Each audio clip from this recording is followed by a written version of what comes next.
Sir जी, sir. बिल्कुल कच्ची शराब है सर, सूंघते ही नशा हो जाएगा आपको। क्या बात है, दिखने में तो बहुत हसीन लगती है, पर हमसे किस बात की शर्म? जरा घूंघट तो उठाओ। और कितना इंतजार करवाओगी? सर हैप्पी सुहागरात, एंजॉय। सर मेरे कागज पर साइन नहीं हुआ अभी तक। काम तो हो जाने दो। सर अंदर योगा कर रहे हैं, डिस्टर्ब मत करना। ध्यान रखना, मैं खाना खा के आता हूँ। Okay sir. चलो आ जाओ। आ जाओ। फूल गुलदस्ता लेकर खड़ा है, ये तो अजीब बात है।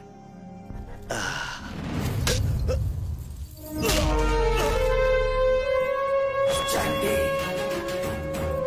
चंडी चंडी चंडी तू चटनी चटनी चंडी चंडी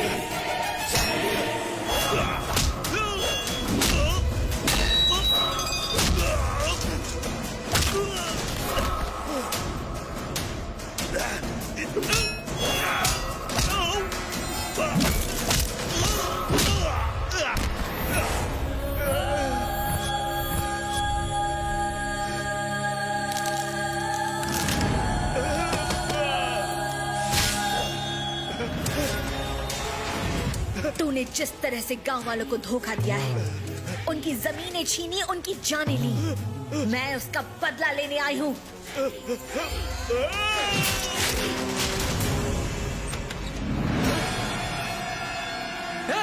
इसने कलेक्टर साहब का खून कर दिया। ए, रुक! भाग के कहाँ जा रही है? वो नहीं वहाँ। पकड़ो उसे।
मैंने कलेक्टर का सर कलम कर दिया। तुमने एक बड़ी जंग छेड़ दी। अत्याचार के खिलाफ लड़ने का मेरा तरीका थोड़ा हटके है। मेरे लिए जो गलत है वो मरेगा। सांप अपने शिकार को डसता है, फिर निगलता है। शेर शिकार पर झपटता है और उसे मार गिराता है। डसना हो या झपटना, सिर्फ और सिर्फ शिकार की कमजोरी पर निर्भर है। कातिल कितना भी चालाक, होशियार या सतर्क क्यों ना हो, कोई ना कोई सबूत पीछे छोड़ ही देता है और पुलिस की गिरफ्त में आता है। तुमने आज कलेक्टर का खून करके मुसीबतों को न्योता दिया है। तुम्हें अंदाजा नहीं कि तुम्हारे दुश्मन कितने खतरनाक हैं। उनसे मुकाबला करना आसान नहीं। आज के बाद तुम्हारी mental fitness, physical fitness perfect होनी चाहिए। अब तुम एक आम औरत नहीं, अब तुम चंडी का शक्ति रूप हो।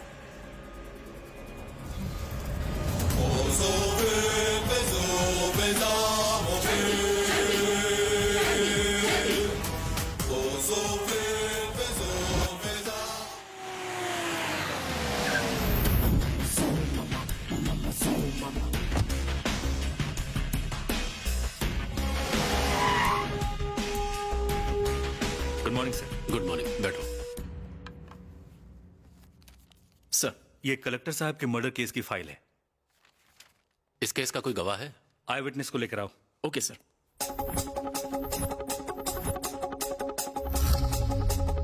नमस्ते सर। क्या करते हो तुम? छोटे मोटे कॉन्ट्रैक्ट लेता हूँ सर, रियल एस्टेट से गुजारा करता हूँ मैं। मैंने सुना तुम लड़कियों के दलाल हो। छी छी छी छी, कलेक्टर साहब ने मुझसे मंगवाई थी सर। मैं ऐसे काम तो कर ही नहीं सकता। कुछ पर्सनल जानकारी? पर्सनल बातें मैं कैसे बता सकता हूँ सर? कलेक्टर साहब भी उससे पर्सनल हुए थे, वही उसके क्लोज गए थे सर, वही जानते हैं सर। मैं तो गरीब आदमी हूँ सर, मुझे जाने दीजिए सर। तो इसके अलावा तुम्हें उसके बारे में कुछ नहीं पता? आपको मेरा यकीन नहीं है क्या? उसने मंगाई उसको ला कर दी, आप मंगाएंगे तो आपको उससे अच्छी ला कर दूंगा सर।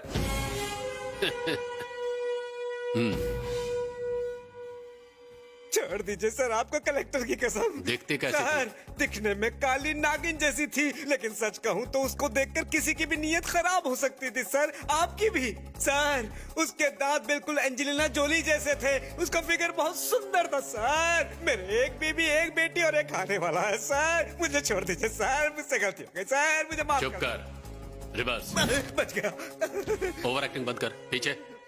तुम्हारे घर में भी बेटी है ना? शर्म नहीं आती तुम्हें लड़कियों का धंधा करते हुए? जरूरत पड़ेगी तो तुझे यहाँ आना होगा, समझा? चल जा। कलेक्टर के बारे में पता लगाओ।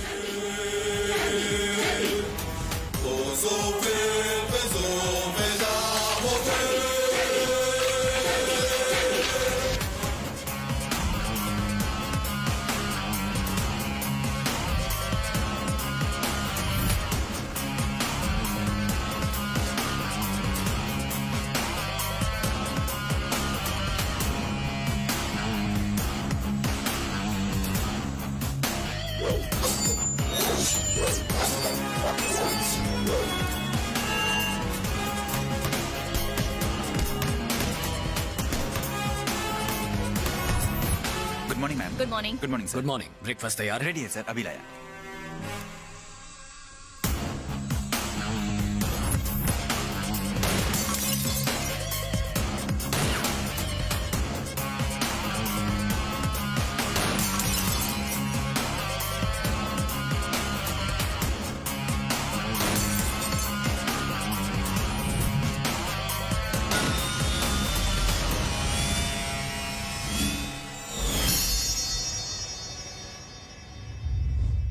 विशंबर राव मुर्दाबाद, विशंबर राव मुर्दाबाद, विशंबर राव मुर्दाबाद, विशंबर राव मुर्दाबाद, विशंबर राव मुर्दाबाद, विशंबर राव मुर्दाबाद, विशंबर राव मुर्दाबाद। हमारी जमीन पर गैर कानूनी ढंग से कब्जा कर लिया गया है, हमें वापस चाहिए। नहीं मिली तो अनशन जारी रहेगा। हमारी मांगें पूरी करो, जमीन वापस करो।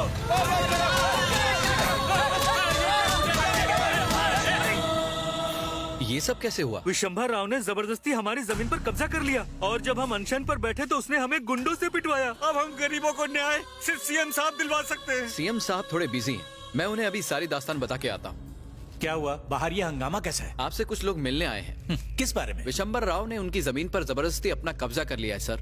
जब उन्होंने अपना हक मांगा तो उसने उनकी पिटाई करवा दी। उस विशंबर राव का जरा फोन लगाओ। सीएम साहब का फोन है। बोलिए सर। अरे विशंबर राव, ये सब क्या हंगामा है? 2 कौड़ी के मजदूरों के चक्कर में आप मुझसे सवाल कर रहे हैं? आपको ये शोभा नहीं देता? क्या आप ये बात भूल गए कि मेरे पीछे लाखों लोगों का सपोर्ट है? ये बात अपनी डायरी में नोट कर लो। आइंदा 2 कौड़ी के लोगों के चक्कर में फोन करके वक्त बर्बाद मत करना है? आजकल के ये छोटे मोटे गुंडे भी सीएम को भी धमकी देने लगे हैं। उन लोगों से मैं क्या कहूँ सर? क्या कहोगे? उनसे कहो मैं कुछ नहीं कर सकता। जाओ, सुनो, मैं कुछ करता हूँ। सीएम सर मीटिंग में है, लेकिन वो आपकी मदद जरूर करेंगे। रहने दो सर। अरे यहाँ हमारी कोई नहीं सुनने वाला। चलो अब हम फिर से भूख हड़ताल करेंगे। CM CM. आप लोग अनशन कर रहे हैं, आपको लगता है कोई फायदा होगा? अगर अनशन पर बैठे बैठे कहीं आपकी जान चली गई तो इसका जिम्मेदार कौन होगा? तो क्या करें? हम गरीबों के पास आमरण अनशन के अलावा और क्या रास्ता है? हमारी जान जाती है तो जाए। हमने अपनी पूरी कमाई से जमीन खरीदी है। अगर वही जमीन हमसे छीन गई तो हमारे बाल बच्चे और हमारा पूरा परिवार कहाँ जाएगा? ये सारे लोग मेहनत मजदूरी करके कमाने वाले हैं, कंडक्टर्स और प्यून्स। इनके लिए गवर्नमेंट ने लैंड सैंक्शन की है, लेकिन हमारे पॉलिटिशियंस ने इनकी जमीन पर कब्जा कर लिया है।